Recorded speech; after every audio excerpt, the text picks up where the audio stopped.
So now we're talking about Rabbi Yosef Karo in Salonika and about his connection to Kabbalah and how he was influenced by Kabbalah.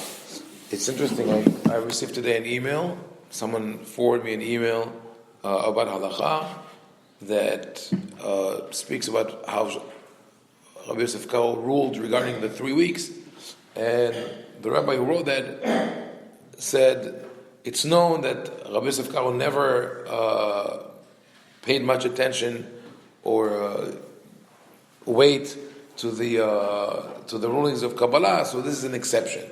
So this is interesting because, like I said yesterday, this is the stereotype. This is how people think of Rabbi Yosef Karo, that he was really steeped in halakha and not very involved in Kabbalah. There's actually someone asked yesterday about the Arizal, Rabbi Ashkenazi, who was the leading, after the Zohar, the leading figure in the studies of Kabbalah. And he asked me if they lived at the same time. So the answer is yes, they lived at the same time. But there is a story that goes around that Rabbi Yosef Karo was attending the classes of Rabbi Luria, the Ari. And as much as he tried, he wasn't able to understand the Kabbalah of the Ari. And the Ari told him at a certain point, don't bother, because your neshama, your soul, belongs to the department of halakha and not to the department of Kabbalah. So really, and this is a story that we could call an urban myth. A story that somehow was created and passed on from generation to generation, and it created in people's mind this image of, in Sefat, the world was split between those who dealt with Kabbalah and those who dealt with halakha, but it's not true. They were really very much involved. Rabbi Yosef Karo himself was very deep into the study of Kabbalah. Rabbi, I read this morning that Rabbi Moshe al-Sheikh Hari refused to teach in Kabbalah. Again, so all these anecdotes about the Arizal are all hearsay. A lot of these things, because the Ari didn't leave anything in writing, everything was written by his disciple Rabbi Haim Ovadia, and he died very young. So a lot of stories, evolved around him, about him and Rabbi Israel Najara, Rabbi Israel, for each one of the scholars who was in the area. But Rabbi Yosef Karo is one of the few rabbis that in the mid 1500s, that also following the publishing, the first printing of the Zohar in Italy, was one of the few rabbis who was very well versed in the Zohar. And for him, the Zohar became an authoritative and a sacred text, and it influenced his psak. Who wrote the Zohar? There were two people who said it. Right. The Zohar is attributed to Rabbi Shimon Bar Yochai.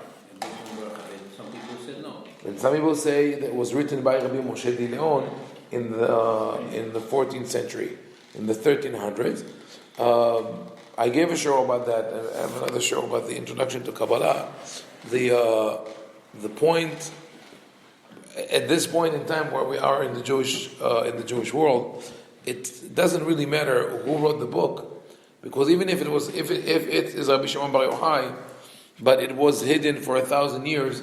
The Zohar has no binding halachic influence. That was not part of the dialogue for 1,000 years, and if it was, then it only applies to a very narrow group. And if it was Rabbi Moshe di Leon, it's a completely different story.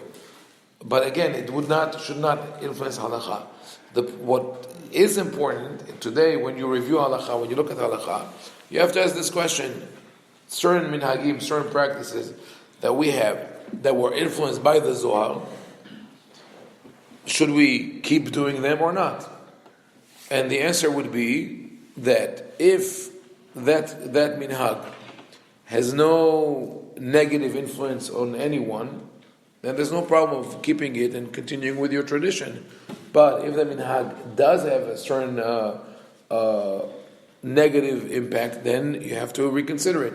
For example, when we discussed the hair covering for women, and I brought the teshuvah of Rabbi Yosef Misas, so a very important teshuvah on that, where he says that women today do not have to cover their hair.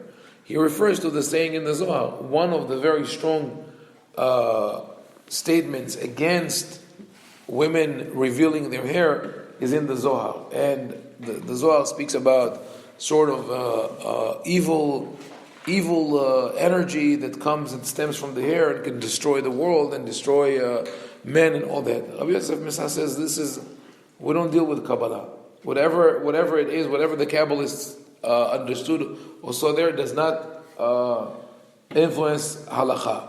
Meaning, if a Kabbalist, a true Kabbalist, wants his wife not to reveal her hair, it's their issue. They have to deal with it between themselves. But all other people, even those who study Kabbalah but are not at that level, they cannot they cannot base their ruling on that statement in the Zohar. It's a very important distinction. And that's why we also, as we're reading about Rabbi Yosef Karo, I want people to really understand how much of his writings were influenced by Kabbalah, and that we have to apply the same process of analyzing and reassessing, reevaluating everything, even to the shulchan-aruch, like Rabbi David Shalush also said in his analysis of Kabbalah. So, for example, in the book by Rabbi Yosef Karo, there's a book called Magid Mesharim.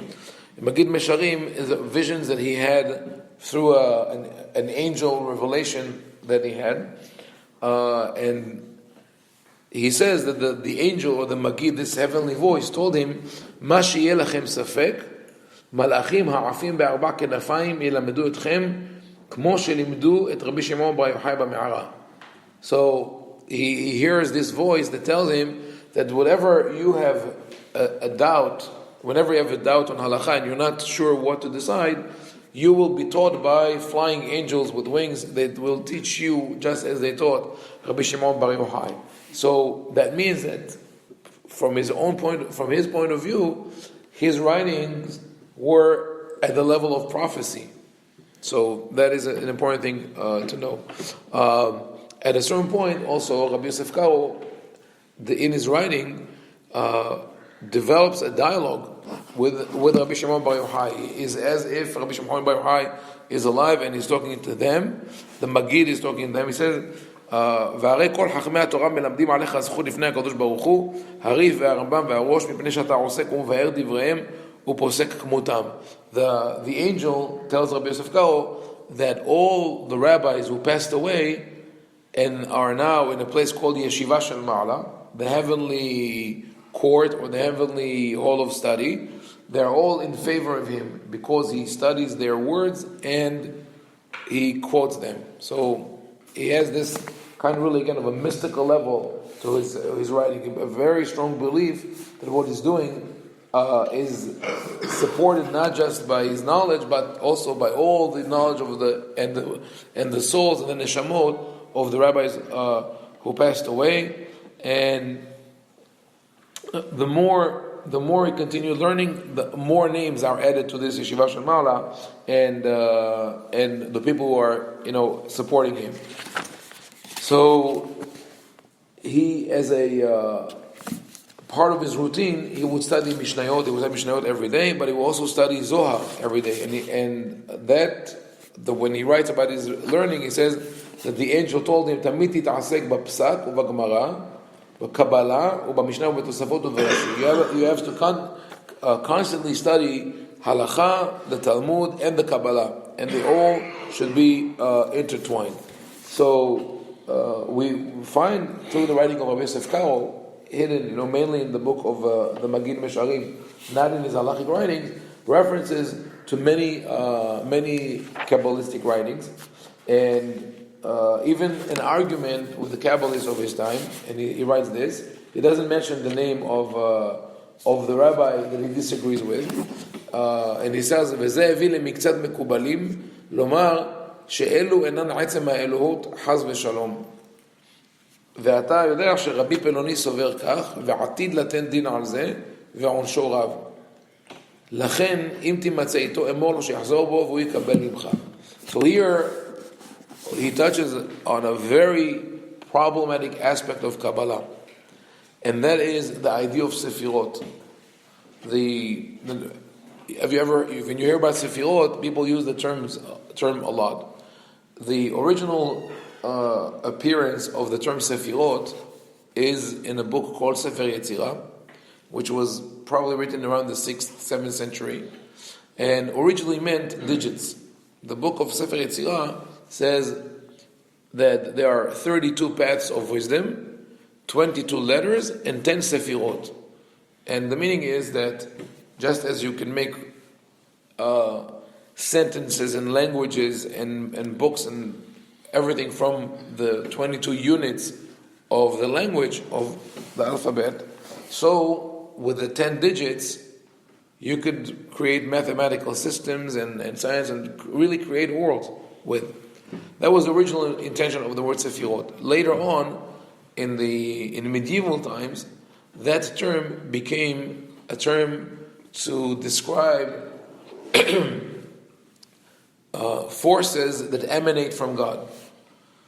And there were different levels of understanding there. What is exactly the relationship between God and those powers called Sefirot and the world? So the philosophical understanding of Sefirot is that those Sefirot or attributes of God is only our perception of God's action. That should have been the understanding according to philosophy, meaning that if we see at a certain point something that we see as punishment or as judgment, and in another place something one of God's actions that look very merciful and compassionate, we're not going to say that there are two different powers within the divine, that God is sometimes judgmental and rigorous and sometimes compassionate, but God is one, God is indivisible, but the way He acts could be perceived by us sometimes as in one way, sometimes in another way. There's not so much diversity between them, but the rabbis created, the Kabbalists created a system of 10 Sefirot that starts, from the way, probably you've heard the name, Chesed, Gevurat, Tiferet, Netzach, Hod, Yesod, Malchut, and above them you have Chokhmah, Bina, Vadat, or Keter, Chokhmah, Bina. There are different terms. The question that really the Kabbalists had to deal with is are the Sefirot part of God? And how can you look at 10 powers within God and still say that God is indivisible? And then there were some Kabbalists, like the one that Yosef Karo argues with, that said that the Sefirot are sort of an intermediary, like the middleman between God and the world, which also has a base in philosophy. So very complicated issues, but for Rabbi Yosef Karo is that kind of opinion is bordering on heresy. So he says, if you meet this rabbi who said that, tell him that he's wrong. Maybe we'll accept and he will be saved.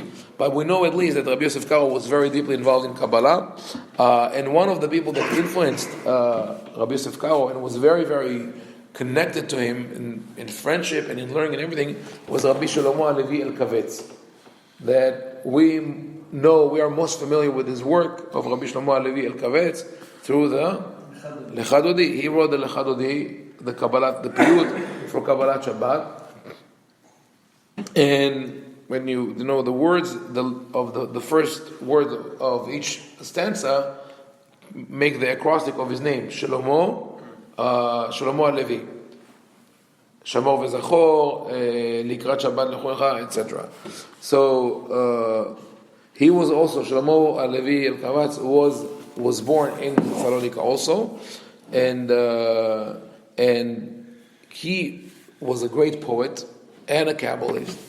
And in his writings, we also find, his writings mourning the expulsion from Spain in the very powerful words. But he has this idea of those who died for God's name, for God's sake, have brought a sacrifice, and for that God has to redeem Bnei Israel. He writes, Bnei Tzion היקרים, שבו וישליכום אל מעונות אריות אל הררי נמרים בארץ ערבה ושוחה בארץ יבש צלמה לא עבר באיש ולא ישב אדם שם. He writes how he almost you could say he blames Hashem, God, for doing that to Bnei Israel. He says the precious children of Zion who were captured, they were thrown into the dens of lions, the mountains of tigers, in a desolate land, the land of desert and death, where no one ever traveled through and no one ever dwelled in. They have captured and looted everything that they had, their children, their wives. And this is interesting. And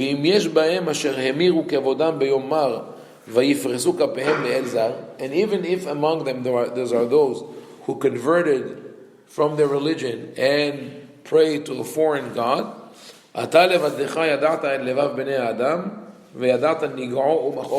you alone, God, you know how much they suffered. Meaning he's asking God for forgiveness, and to know that the people who converted to Christianity did that only because of the pressure and the torture that they were going through.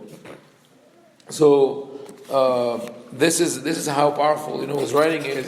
But we know through his literature, through his writing, that he was very knowledgeable in Kabbalah. And Yosef Karo actually writes, when his son was born, his firstborn, Rabbi Yosef Karo named him Shalomo, after this friend, Rabbi Shlomo Elkavetz, and his prayer was, שבני הנולד ישיג חוכמת הקבלה, מה שלא השיג אדם מאיתה קשנה יותר משלמה ידידי, 10 ידות, והוא יעשה פירוש לזוהר. So Rabbi Yosef Karo prayed that his son, his newborn son, will be so knowledgeable in Kabbalah that he will know more than Rabbi Shlomo Elkavetz. And he writes that Rabbi Shlomo Elkavetz himself knew 10 times more than anyone else. So that is, that is how we see that the connection of Rabbi Yosef Karo to Kabbalah. On the other hand, when we talk about philosophy, Rabbi Yosef Karo did not deal too much with philosophy, and he was somewhat suspicious towards it. And that is a we could say a trend that developed in Spain towards the expulsion, after the Zohar and towards the expulsion. People were suspicious because they felt that the rational approach of the philosophers drew people away from Judaism. And as a matter of fact, we could say that the rise of Kabbalah and of more mystical literature was partly a result of the very rational approach of philosophy. Because for a lot of people it was too dry. They wanted something that's engaging, that's interesting, that's exciting, and that's where they turn more into Kabbalah. Same thing happens with commentaries on the Torah, by the way. We have from more or less the same time, we have the commentaries of Rashi and Rabbi Moshe ben Nachman, Ramban, and Rabbi Avraham ben Ezra. When we take Ramban and Rabbi Moshe ben Nachman, Rabbi Avraham ben Ezra, both were great Sephardic scholars. But Rabbi Avraham ibn Ezra was very logical, very rational, and also a grammarian. So his commentary is very meticulous and you could say very dry. It's not inspiring, it's more analyzing the text, explaining what is written, etc. Whereas Ramban, even though he comments on the Pshat of the Pasuk, also involves Kabbalah, it also involves emotions, and when you fast forward 800 years later, you see who is more popular among the commentators. It is Ramban and not Rabbi Avraham ben Ezra. The same thing happened between the Kabbalah and philosophy. Philosophy was too dry, too lofty, too much logic, and people were not interested in that. And he even mentions in his own Magid Mesharim, which is his the diary of the journal of all of his visions, that the Kabbalists used to say about Maimonides They did not like the philosophy of Rambam. So they said that he came back reincarnated in a worm. התגלגל בתולעת. Why? בגלל כמה דברים שאמר שאינם ראויים, because he said certain things that are inappropriate. So he rejects that, but he was aware of that. So we know at least that Rabbi Yosef Karo was more interested in Kabbalah than he was in philosophy. Unlike Rabbi Yosef Taitatzek, other rabbis of the time that were immersed in philosophy as well. So when we go to we use this knowledge as a platform to understanding the shulchan-aruch, we have to have that in mind, that this is the basis of Rabbi Yosef Karo's approach. On one hand, he's very well versed in Mishnah, Gemara, Halachot, everything that was written in the 700 years since the writing of the Talmud to his time. On the other hand, he's very well versed also in Kabbalah, and personally he lives the life of a Kabbalist, of an ascetic, meaning he's abstaining from certain pleasures in life, and that affects his writing in the Shulchan-aruch.